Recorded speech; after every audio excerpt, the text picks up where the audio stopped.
একটা চিন্তা করে দেখেন যে একটা ফোনের থিকনেস মাত্র 5.95 মিলিমিটার, যেটা 6 মিলিমিটারের চাইতেও কম।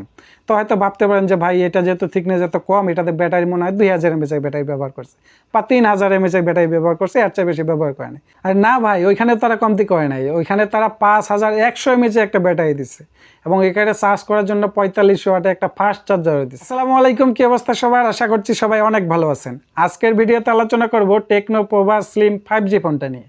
এই ফোনটা রিসেন্ট লঞ্চ করা হয়েছে এবং এটা ফোনটার পারফরমেন্স কেমন হবে, ব্যাটারি ব্যাকআপ কেমন দিবে এবং ক্যামেরা কোয়ালিটি কেমন হবে, মূলত কে নিবেন না, এই সব কিছু ক্লিয়ার করব আজকের ভিডিওতে। তো আপনি যদি আমার চ্যানেলে নতুন হয়ে থাকেন, একটা অনুরোধ করব, অবশ্যই আমার চ্যানেলটা সাবস্ক্রাইব করে আমার পাশেই থাকুন। ফোনটা ডিজাইন নিয়ে আমি কোনো কিছু বলবো না, ডিজাইনটা আপনারাই কমেন্টে জানাবেন, যেহেতু আপনার স্ক্রিনে দেখতে পাচ্ছেন ফোনটা, এই ডিজাইনটা আপনাদের কাছে কেমন লাগছে। এই ফোনটার থিকনেস হলো 5.95 মিলিমিটার, যেটা 6 মিলিমিটারের চাইতে কম। তো হাতে ধরে আপনি বুঝতেই পারবেন আপনি কি একটা ফোন ধরে আছেন নাকি একটা ডিসপ্লে। এবং এটা ওয়েটটা একদমই কম, যেটা হলো 156 গ্রামের মতো। এই ফোনটা ব্যাকে ব্যবহার করা হয়েছে ফাইবার গ্লাস এবং ফ্রন্টে ব্যবহার করা হয়েছে কর্নিং গোরিল্লা গ্লাস 7i। তো প্রোটেকশন বিষয়টা একদম সেফ থাকবে। আপনার হাত থেকে যদি ভালো রকমের আসারও খায় ফোনটা বা ভালো রকমের শক্ত জায়গায় যদি পড়ে যায়, তারপর কিন্তু আপনার ফোনটা কিচ্ছু হবে না, সেভে থাকবে। এবং এই ফোনটায় তারা ব্যবহার করছে IP64 এর মতো রেটিং। এই জিনিসটা অবশ্যই কমতি মনে হয়েছে, এখানে 68 বা 69 ব্যবহার করার দরকার ছিল। তো যেহেতু এখানে 64 ব্যবহার করছে, ধুলাবালি থেকে আপনার ফোনটা সেভে থাকলেও পানিতে ডুবলে কিন্তু ভাই পানি ঢুকে যাবে ফোনে। অবশ্যই এই দিকটা আপনাকে একটু সামলায় রাখতে হবে। এখন কথা বলা যাক ফোনটার ডিসপ্লে সেকশন নিয়ে। এই ফোনটা ডিসপ্লেতে ব্যবহার করা হয়েছে 6.78 ইঞ্চির একটা অ্যামোলেড ডিসপ্লে এবং 144 হার্জ রিফ্রেশ রেট ব্যবহার করা হয়েছে।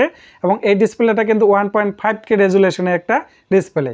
এবং এই ডিসপ্লেটাতে ব্রাইটনেস হিসাবে ব্যবহার করা হয়েছে 1600 নিট ব্রাইটনেস, যেটা আপনি ইনডোর এবং আউটডোরে অনায়াসেই ব্যবহার করতে পারবেন।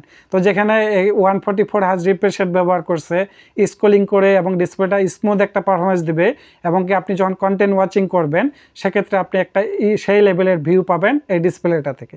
এবং এই ডিসপ্লেটাতে কিন্তু 4500 নিটস ব্রাইটনেস ব্যবহার করছে, যেটা আপনি যখন কোনো মুভি টুভি দেখবেন বা কোনো গান টান প্লে করবেন তখন আপনি সর্বোচ্চ উজ্জ্বল ব্রাইটনেস দিয়ে আপনার এইগুলা দেখতে পারবেন। তো এই ডিসপ্লেটাতে কিন্তু প্রোটেকশন হিসেবে ব্যবহার করছে কর্নিং গোরিল্লা গ্লাস 7i।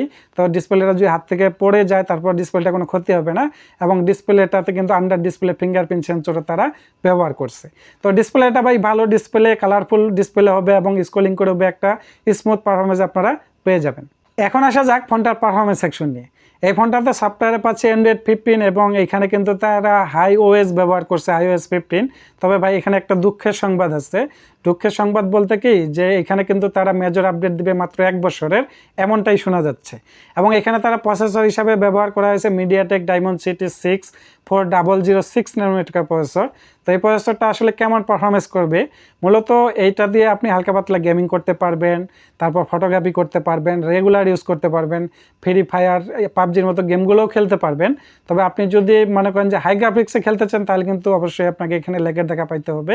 বিশেষ করে এই ফোনটা তাদের জন্য এই প্রসেসরটা ভালো হবে যারা মনে করেন যে ইউটিউব, ফেসবুক, ইনস্টাগ্রাম, হাবিজাবি এরকম অ্যাপসগুলো চালাবেন এবং হালকা পাতলা গেমিং করবেন, হালকা পাতলা ফটোগ্রাফি করবেন, তাদের জন্য এটা বেস্ট চয়েস হবে। কারণ এই প্রসেসরটা আসলে আপনি যদি মিডিয়াটেক ডায়মন্ডসিটি 6300 কথা বলেন, ওইটার চাইতে একটু আপডেট করে আনা হয়েছে, এখানে গিগাহার্টজকে একটু পরিবর্তন করা হয়েছে, এইরকমই আর কি।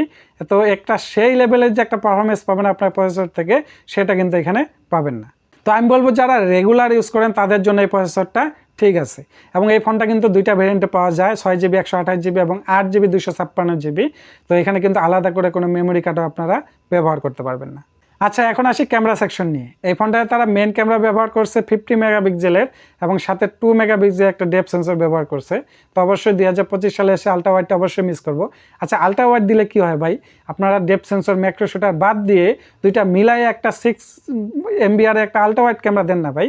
6MB একটা যদি আলট্রা ওয়াইড ক্যামেরা দেন, তারপর তো এখানে একটা কাজের একটা জিনিস ব্যবহার করা হয়। তো এই আলট্রা ওয়াইড ক্যামেরাটা অবশ্যই আমি মিস করবো এবং যেই মেন ক্যামেরাটা ব্যবহার করছে এটা দিয়ে কিন্তু আপনি মোটামুটি ভালো রকমের ছবি তুলতে পারবেন। এবং এটা দিয়ে আপনি সর্বোচ্চ ভিডিও রেকর্ড করতে পারবেন 2K 30 APS পর্যন্ত। তো এই ফোনটা যেহেতু 2K 5PS দিছে, এটা মনে করেন বাজেট অনুযায়ী ঠিকঠাকই আমার কাছে মনে হয়েছে, এদিকটা অবশ্যই ভালো লাগছে। তবে হ্যাঁ, সেলফি ক্যামেরা ব্যবহার করছে, কিন্তু এটা মাত্র 13 মেগাপিক্সেল সেলফি ক্যামেরা ব্যবহার করছে। অবশ্যই আমি বলবো ফোনটার দাম যেহেতু 30,000 টাকা ভাই, এখানে অবশ্যই দরকার ছিল যে একটা 20 মেগাপিক্সেল বা 25 মেগাপিক্সেলের একটা ক্যামেরা এখানে ব্যবহার করার দরকার ছিল। তো এই জিনিসটা অবশ্যই আমার কাছে কমতি মনে হয়েছে। তো এখানে আলট্রা ওয়াইড ক্যামেরা অবশ্যই মিস করব, তাছাড়া বাকি বাদ ক্যামেরা কোয়ালিটি আমার কাছে ঠিকঠাকই মনে হয়েছে। আচ্ছা, এখন আসি ব্যাটারি সেকশন নিয়ে। এই ফোনটায় তারা 5100 mAh এর ব্যাটারি ব্যবহার করছে। দেখুন, এই ফোনটা এত স্লিম হওয়া সত্ত্বেও এখানে কিন্তু তারা কমতি রাখেনি। এত স্লিম হওয়ার পরেও এখানে 5000 mAh একটা ব্যাটারি দিছে, এবং এটাকে চার্জ করার জন্য 45 ওয়াট একটা ফাস্ট চার্জার ব্যবহার করছে, এবং এটা কিন্তু 10 ওয়াটের রিভার্স চার্জারও সাপোর্ট করে। তো আপনি 45 ওয়াটের চার্জার দিয়ে এটাকে আপনি মনে করেন যে 40 থেকে 50 মিনিটের ভিতর ফুল চার্জ করতে পারবেন। তো ব্যাটারি ব্যাকটা ভালো পাবেন, 1 থেকে 1.5 দিকে অনায়াসে পেয়ে যাবেন। তো এই ফোনটা কিন্তু বর্তমানে মার্কেটে মাত্র 30,000 টাকায় পাওয়া যায়।